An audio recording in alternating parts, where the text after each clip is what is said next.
Nachopenda kusema kikubwa katika mazungumzo yangu nikiwa natengeneza njia ili wenzangu waweze kupita inshallah, nitazungumza aya moja ya Mwenyezi Mungu Subhanahu wa Ta'ala. Allah anazungumza katika Qur'ani katika sura 76. Allah anasema hal ata 'ala al-insani hinu min ad-dahri lam yakun shay'an madhkura inna khalaqna al-insana min nutfatin amshajin nabtalihi faj'alnahu sami'an basira inna hadaynahu as-sabila imma shakira wa imma kafura. Mwenyezi Mungu anasema kwamba ilipita miaka mingi sana. Tunapozungumzia miaka dahari ni zaidi ya miaka laki na kitu, miaka billions. Mwanadamu hakuwa kiumbe chenye kutajwa, kwa sababu katika viumbe wa Mwenyezi Mungu Subhanahu wa Ta'ala, kiumbe wa mwisho kuja kuumbwa katika dunia hii ni mwanadamu. Mtu ndiyo kiumbe wa mwisho kuwepo duniani, na mtu amefanywa kuwa kiumbe wa mwisho kuwepo duniani kwa sababu ameletwa mtu akiwa kama kiongozi katika ardhi hii. Na haya yamethibiti katika Qur'ani. Ukisoma katika surati al-Baqara sura ya 2 aya nambari 30, pale Mwenyezi Mungu alipoambia malaikatur Rahman inni ja'ilun fil ardi khalifa, kwamba mimi nataka kuja kuumba kiongozi katika ardhi. Mwanadamu amefanywa kuwa kiumbe wa mwisho kuja duniani kwa sababu yeye ni kiongozi katika ardhi hii. Na hata katika mfumo wetu wa dunia, katika protocol, kiongozi au mgeni rasmi huwa haji mwanzo katika sherehe, huwa haji mwanzo katika mkutano. Shati yeye aje kuwa wa mwisho baada ya kuwa kila kitu kimekamilika. Watu wa protocol ndio watapeleka taarifa kwamba jamani, wananchi wamekusha kuhudhuria, sasa mkuu wa wilaya anaweza kuja au mkuu wa mkoa anaweza kuja. Kwa hiyo mwanadamu amefanywa kuwa kiumbe wa mwisho kwa sababu yeye ni mgeni rasmi na ameletwa katika dunia hii akiwa kama mtawala. Na haya ameyazungumza pia Allah aliposema walaqad karramna bani adam wa hamalnahum fil barri wal bahri, tumemkirimu sana huyu mwanadamu na tukammilikisha vyote vilivyomo bara na baharini. Hii ni kuonyesha kwamba mwanadamu ni kiumbe mtukufu kuliko viumbe wote, ndiyo maana akafanywa kuwa mwisho. Lakini ukitaka kujua utukufu wa mwanadamu, ipo mifano michache. Ukitaka kujijua kwamba yeye ni mtukufu, ipo mifano michache ya kukutosha.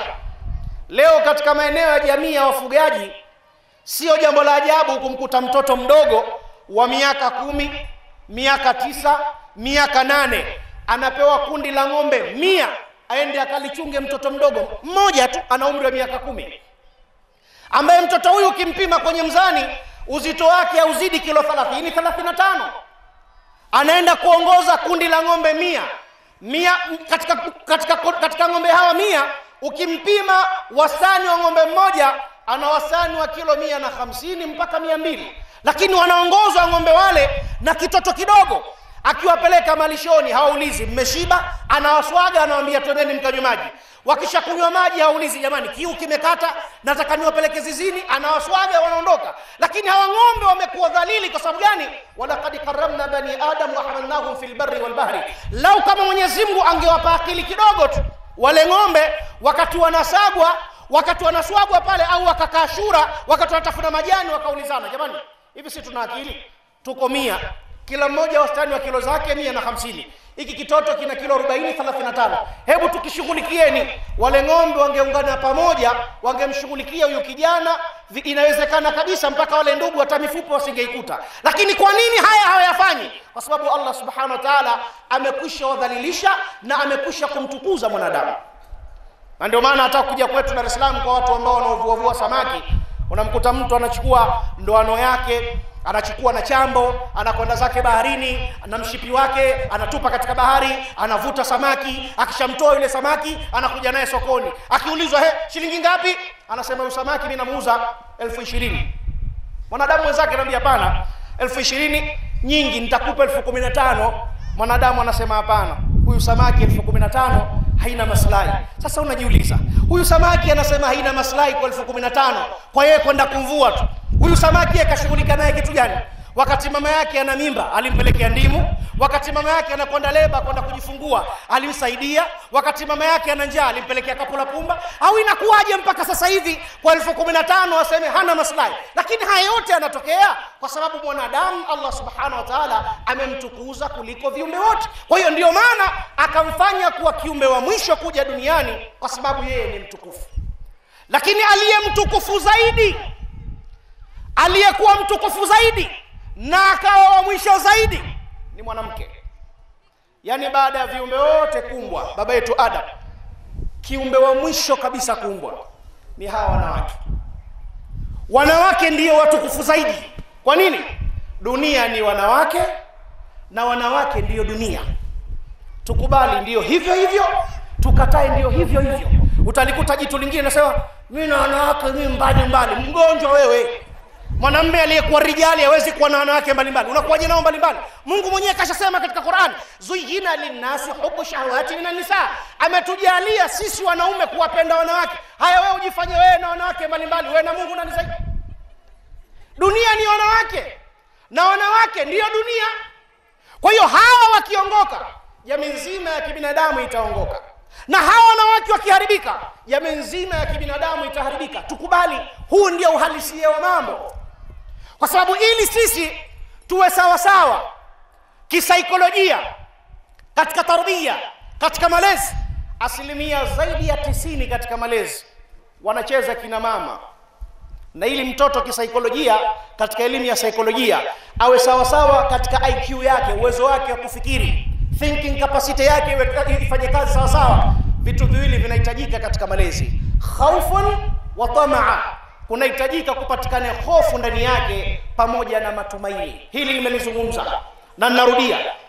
Vitu viwili vinahitajika katika tarbia, katika malezi, yawe malezi ya Kiislamu au yawe malezi katika jamii ya kibinadamu, ili watoto wapate kuwa sawa sawa, jamii ipate kwenda sawa sawa. Vitu viwili katika malezi vinahitajika: khaufun wa tamaa, kutiwa hofu pamoja na matumaini. Na ndio maana mtoto aliyelelewa na mzazi mmoja ana possibility kubwa sana mtoto huyu kuweza kuharibika.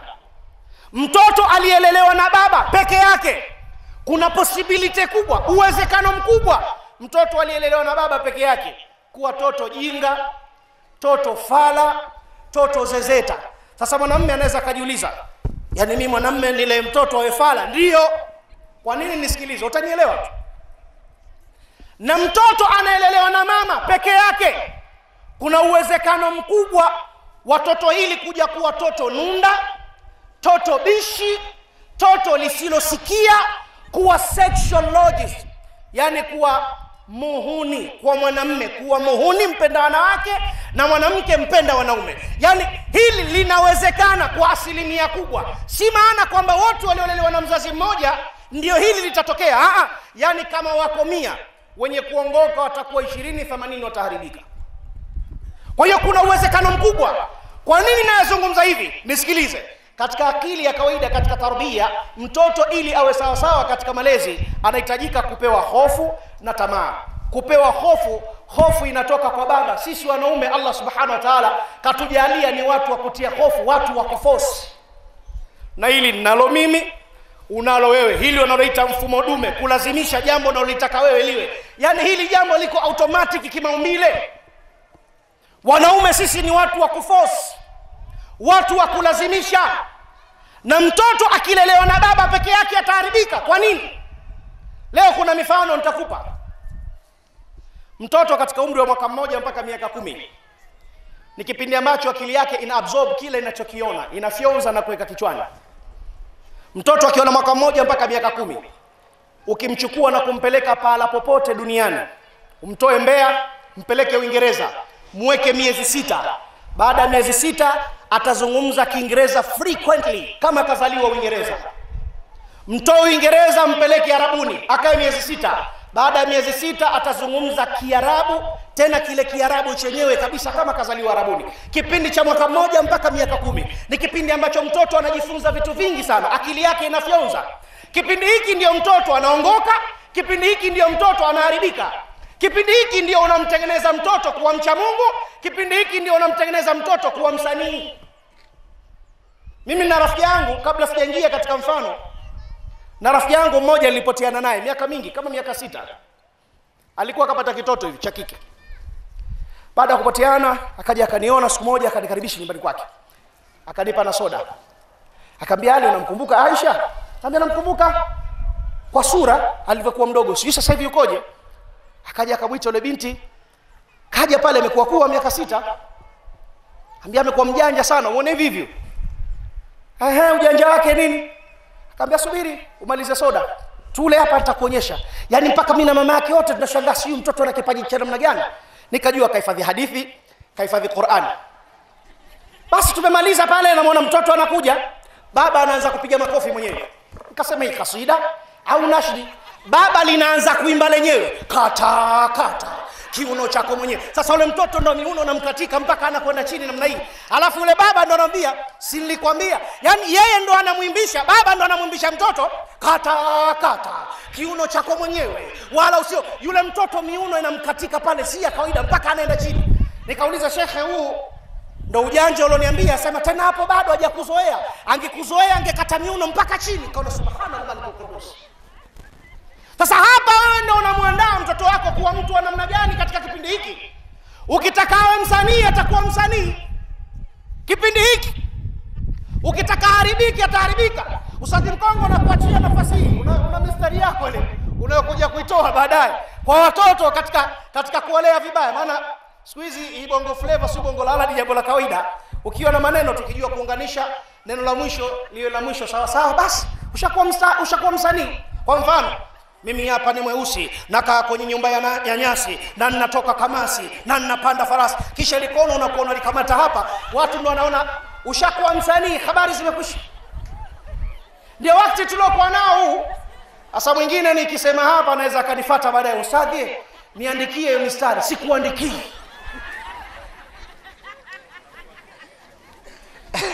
Sheikh Mazigi utaka.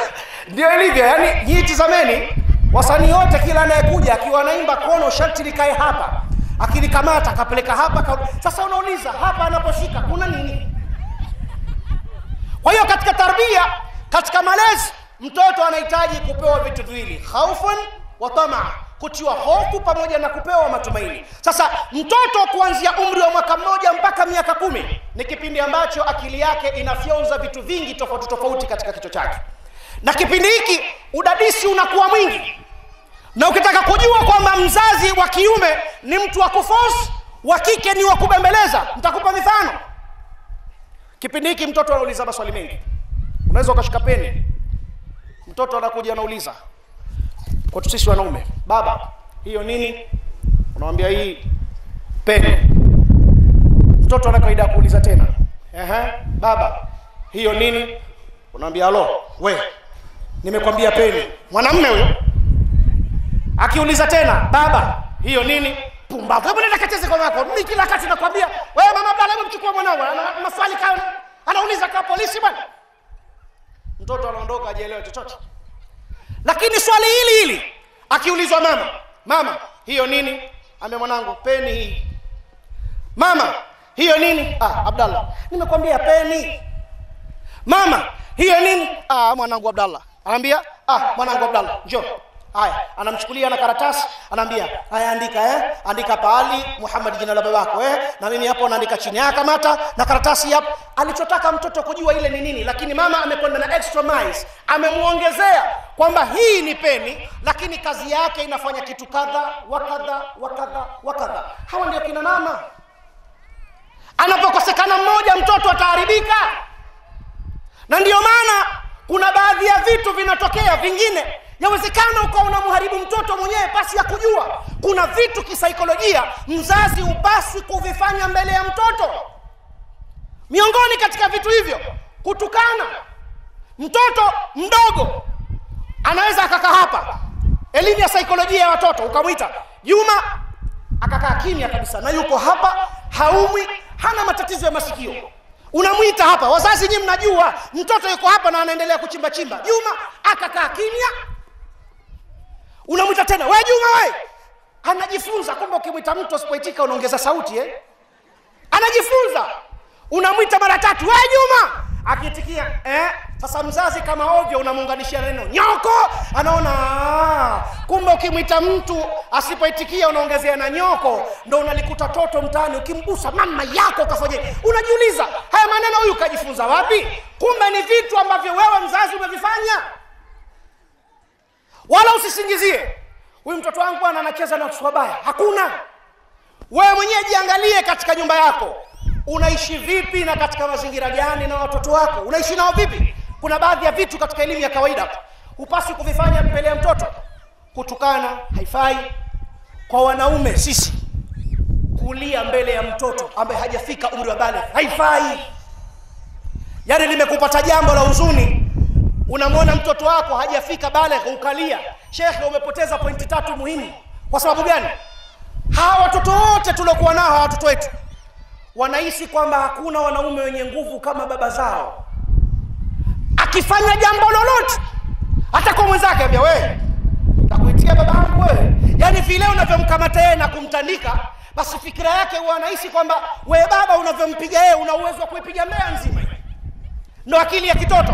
Sasa na mzazi kama bege huna akili, iko siku mtoto wako atakusababisha utachezea kichapo, utarudi nyumbani na manundu kabisa.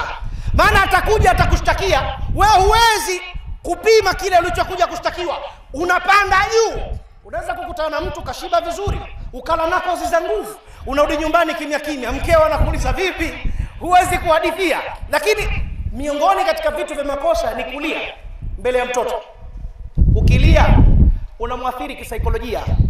Huwa anaishi kwamba baba ndio comforter, ndio helper katika upande wangu, ndio akunisaidia kupiga mikwara. Sasa akija akikuangalia baba naye analia, na mie pia wanalia.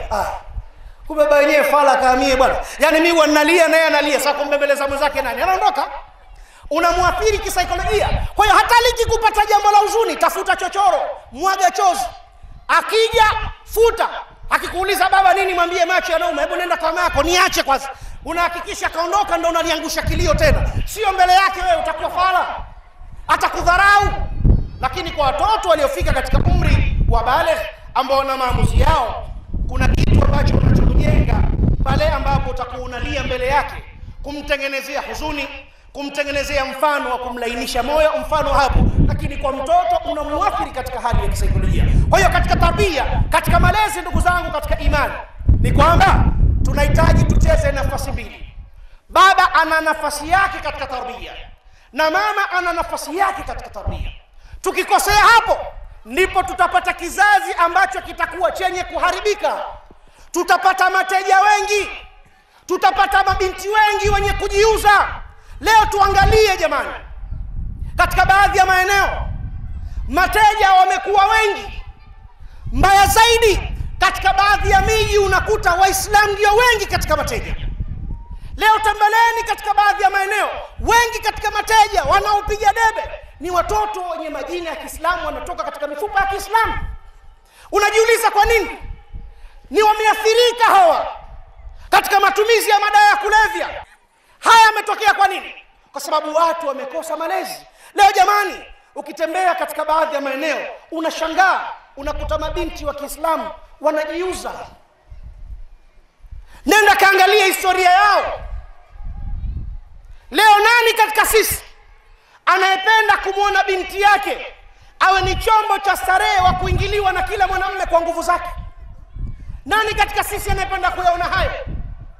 Kwamba binti yako umemzaa, ukamlea, ukajitahidi katika maadili, at the end of the day unamkuta binti yako anakuja kujiuza kwa kila mwanamume na nguvu zake na ukubwa wake, akawa ni chombo cha starehe. Leo kuna mabinti katika mabinti wa Kiislamu, kwa siku moja mtu anatembea na wanaume mpaka 10 kwa kulipa ujira wa shilingi 5,000 mpaka shilingi 10,000 katika pesa ya Tanzania. Nani katika sisi anayependa haya?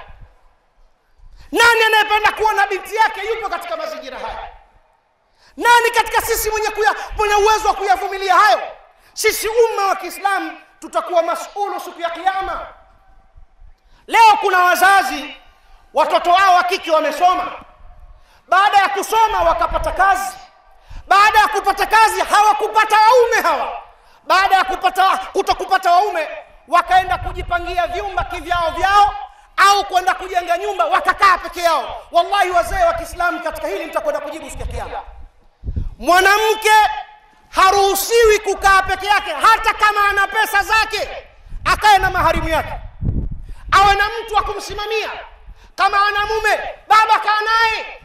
Kama hana mume, tafuta kaka akae naye, miongoni katika maharimu wake wa kumsimamia. Mwanamke hawezi kukaa peke yake, kwamba kapata pesa ya kukodisha chumba basi anakaa chumba, kakodisha huko si majengo, anakaa na yeye katika chumba peke yake, awe na maamuzi ya kufanyia mwenyewe. Binti unapomwachia huru, maana yake ni kwamba ushamtengenezea mazingira ya kufanya vile anavyotaka yeye. Atatafuta boyfriend, atakuwa anaingia naye. Akimchoka yule atatafuta mwingine, akimchoka yule atatafuta mwingine. Heshima ya Kiislamu iko wapi? Wazee wa Kiislamu, katika hili mtakwenda motoni. Kaeni na mabinti zenu, kaeni na watoto wenu wa kike, muwachunge mpaka muhakikishe kwamba wametoka katika mikono yenu, wamepata waume halali wa kuoa. Wapeni maamuzi, waachieni maamuzi hayo kuangaliwa kwao, kurudi kuwe kwa waume zao, si hivi hivi. Huu ni Uislamu. Hakuna dini iliyompa heshima mwanamke kuliko dini ya Kiislamu, hakuna. Na ndio maana kuna baadhi ya watu wanaotukanisha Uislamu. Uislamu umeruhusu kuoa mke zaidi ya mmoja. Allah aliposema fankihu ma taba lakum minan nisa'i mathla thalatha arba'a, wewe ni wanawake mnawapenda wawili, watatu mpaka wanne. Ruhusa hii imeruhusiwa katika Uislamu. Lakini tunapozungumzia ruhusa, sio amri. Wewe mwanamume unayekwenda kuoa wa Kiislamu, je, vigezo na masharti vya kuongeza mke vimetimia? Mwingine wanaona mimi naweza kuongeza mke kwa sababu naweza kumlisha. Kwani kwao Messi alikuwa anakula, anakufa njaa huyu? Hata kwao alikuwa anakula. Jipime. Huo uwezo wa kuongeza mke unao? Hakuna kulala inapatikana. Sio gari ikienda Uyole trip ya kwanza ya pili imeishia njiani, haifanyi kazi gari mpaka wiki ya pili tena mpaka isukumwe abiria mpaka wapate tabu, ambia gari imewaka, ikiwaka dandia, ukizubaa inazima tena. Wewe bado tunataka kujitia ufundi kuongeza mke wa pili. Wewe umejiangalia? Kuna haki ya mke na mume katika Uislamu zimezungumzwa. Kwanza uangalie uwezo huo unao. Lakini pia kumuoa mwanamke katika Uislamu haina maana kwamba ukiongeza mke maana yake umfuje. Leo kuna mijitu kishaoa mke, yule mke mkubwa ndio anapelekwa Kiela kwenda kulima mchele. Huku mjini anabaki na mke mdogo. Kazi kupeleka unga tu. Kana fuga nyoka. Mtoto wa watu kama unavyojua, watu wa Mbeya wamejaliwa mashallah. Mtu anakajaga kushoto kuna jikisika kulia. Lakini kwa mateso anayopata katika ndoa, mpaka yule mwanamke humuelewi. Siku kukutana naye usiku humuelewi. Anarudi reverse au anakwenda kimbele mbele. Maana mbele na nyuma kote kushakuwa sawa sawa. Mwanamke alivyofujwa. Inafikia pahala mwanamke umeumbiwa ili tupate utulivu. Lakini ukimwambia mke, hebu nipitishie mkono mama Abdallah ili kidogo upate ile asakina utulivu, jana mke kono limejaa michacha, akikupapasa mgongoni kana kupiga msasa, hiyo raha iko wapi? Mwanamke ukimtizama akicheka kama anakungonga, akikaa kimya kama anataka kupiga chafya, akisema atabasamu kana kunya mavi magumu. Sio Uislamu bwana. Wanawake wana nafasi yao katika umma wa Kiislamu, na ndio maana tumehusiwa tuishi nao kwa wema. Miongoni katika hivyo wanawake ni kuchagua wanaume waliokuwa wazuri na wake waliokuwa wazuri. Na malizia mwenyekiti, jambo la mwisho, wanawake na wanaume, mwanamume akimbie mwanamke mwenye gubu na mwanamke naye akimbie mwanamume mwenye gubu. Naposema gubu naeleweka? Gubu yani manake jitu ambalo likizungumza maneno hayaishi. Kuna mijanamume katika sisi wana gubu hatari. Yani mwanamke anaweza kamwekea chakula kasahau kijiko tu. Hilo neno kijiko likazungumzwa kutwa nzima. Mimi nanunua vijiko kila siku. Kwa nini vijiko vimepotea? Mwanamke bwana, nisamee mume wangu, mpaka jambo likaonekana limekwisha. Saa 8 za usiku kaamka kaenda zake msalani, karudi anamwamsha, mama Abdallah, wewe mama Abdallah, mume wangu, hivi ilikuwaje kwanza mpaka wewe nishakuomba samahani mchana mzima, leo tena saa 8 za usiku unasua tena jambo lile? Uone mtihani. Mwenyezi Mungu inshallah athibitishe katika nafsi zetu, tuyatafakari kuyazingatia na hatimaye kuweza kufanya kazi. Assalamu alaykum wa rahmatullahi wa barakatuh.